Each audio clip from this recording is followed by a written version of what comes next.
सो 2026 का एक biggest opportunity आपके सामने है। ग्रेजुएशन खत्म हो गया है, कोई जॉब नहीं है, 66,000 per month salary.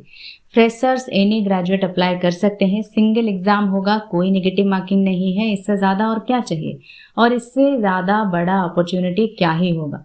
Notification out हो चुका है, सिलेक्शन चाहिए तो अप्लाई करना पड़ेगा और फिर एग्जाम की प्रिपरेशन।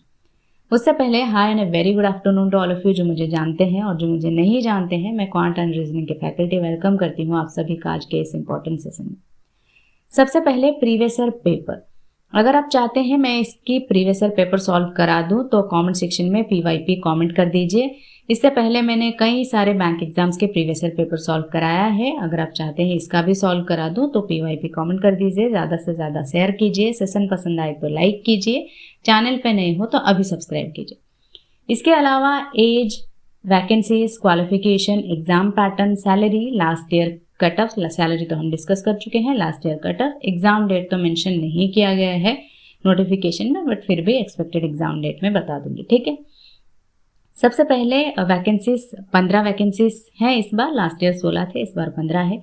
30 एज लिमिट है, ठीक है। ग्रेजुएशन क्वालिफिकेशन जैसे मैंने कहा रहेगा और मिनिमम कोई एक्सपीरियंस नहीं है यहाँ पे, बट 50% मिनिमम चाहिए जनरल और EWS कैटेगरी के लिए, और SC ST OBC NCL PWBD category के लिए 45% मिनिमम क्वालिफिकेशन चाहिए, ठीक है।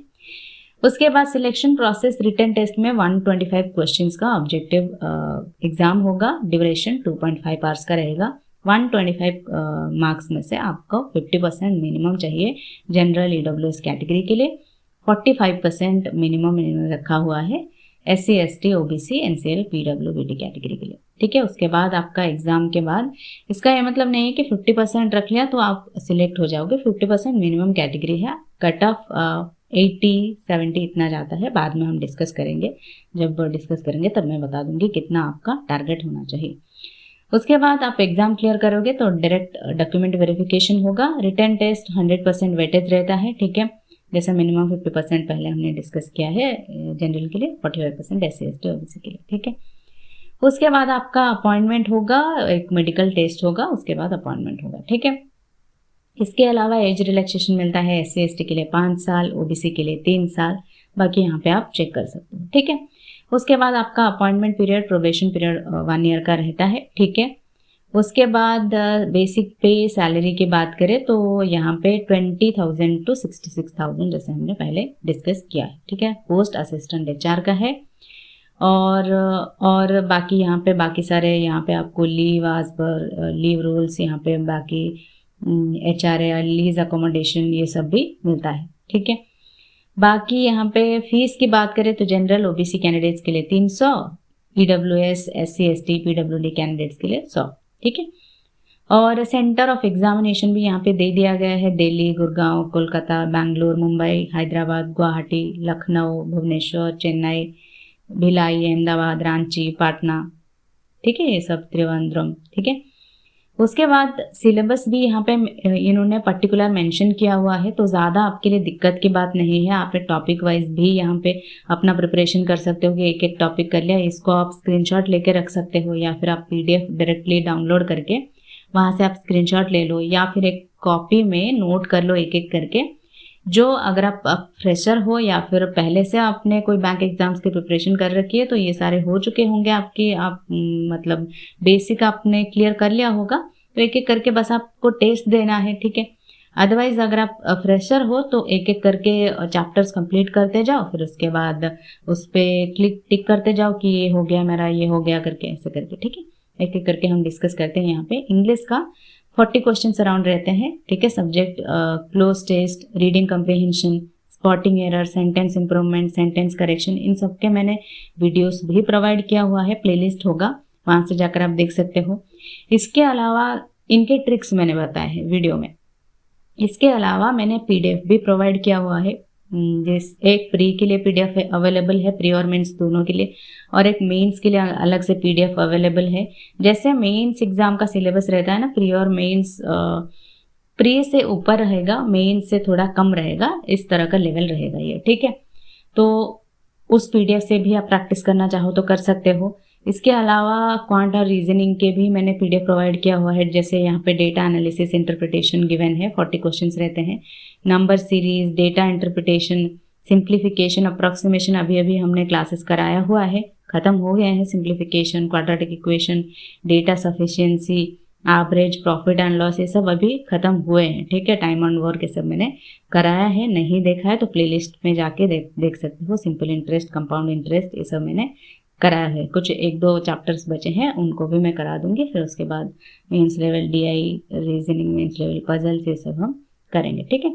रीजनिंग में क्या क्या है, जनरल अवेयरनेस रीजनिंग है यहाँ पे, seating arrangement, puzzles, inequality, syllogisms, input output, data sufficiency, blood relation, order ranking, alpha numeric series, distance and direction, verbal reasoning, वही सब है जो बैंक एग्जाम्स में होता है, ठीक है।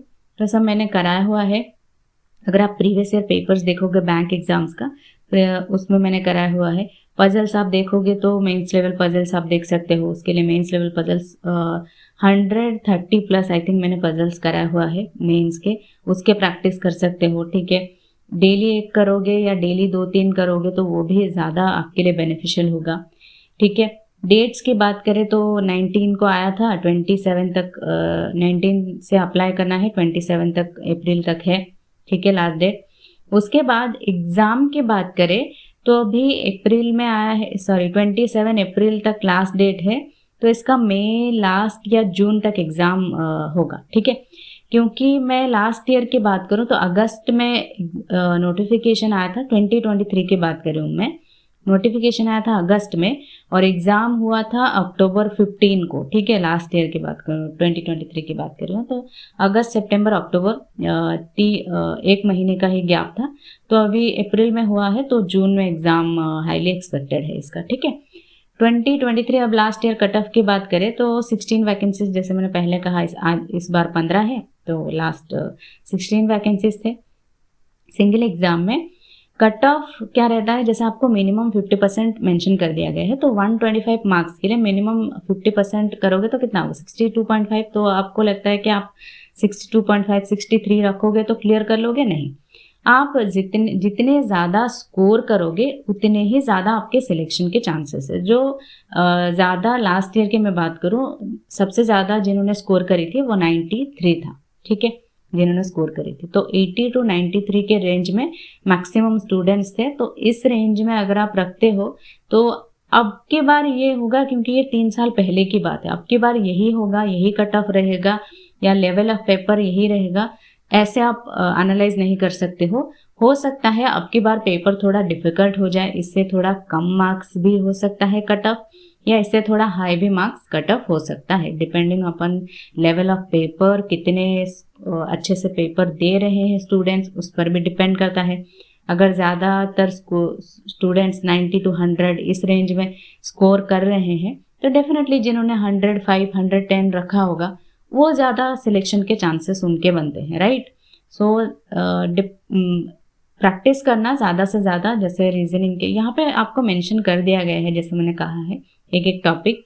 तो अगर आप चाहो, जैसे मैंने कहा पहले ही कि प्रीवियस पेपर पहले देना, ये देखना, एनालाइज करना कि आप किस में कितना स्ट्रांग हो, किस में ज़्यादा मार्क्स आपके आ रहे हैं, रीजनिंग में या डीआई में, क्वांट में या फिर इंग्लिश में, इसमें से किस में ज़्यादा आपके स्कोर आ रहे हैं और किस में आप वीक हो, किस में कम स्कोर आ रहे हैं, तो उसको ज़्यादा प्रैक्टिस करने की आपको ज़रूरत है। और ज़रूरी नहीं है सिर्फ वही प्रीवियस ईयर पेपर एक है, इसके ज़्यादा, जैसे बैंक एग्जाम्स के हर ईयर में होते हैं, तो इसके हर ईयर में नहीं है, तो हर साल का आपको प्रीवियस पेपर नहीं मिलेगा, एक ही मिलेगा, ठीक है। तो हर आपका मॉक करोगे तो देखो मॉक्स में क्या होता है ना, मोस्टली पेपर्स डिफ़िकल्ट लेवल के होते हैं, तो वहाँ पे आपको थोड़ा डीमोटिवेट हो सकते हो कि ये मुझसे सॉल्व नहीं हो रहा है, तो ये पेपर मुझसे सॉल्व नहीं होगा, एग्ज़ाम में क्लियर नहीं होगा। तो मॉक से ज़्यादा मैं सजेस्ट करूँगी आपको बैंक एग्जाम्स के जितने प्रीवियस ईयर पेपर्स हैं ना, उनको सॉल्व कर लो। उससे क्या होगा, एक मोटिवेशन मिलेगा कि हाँ इससे सॉल्व हो सकता है, ये मेरा क्वेश्चन बन रहा है, इंग्लिश का ये टॉपिक मुझसे नहीं बन रहा है, तो ये मैं यहाँ से इस पीडीएफ से कर लूँगी या कर लूँगा। ये ऐसे करके आप प्रैक्टिस कर लीजिए, फिर एक टाइम टेबल बना लीजिए, उसके बाद आप डेली प्रैक्टिस पे लग जाइए, ठीक है। तो ये था पूरा डिटेल। कोई और डाउट या क्वेरी हो आप कमेंट सेक्शन में पूछ सकते हो। Bye bye, take care.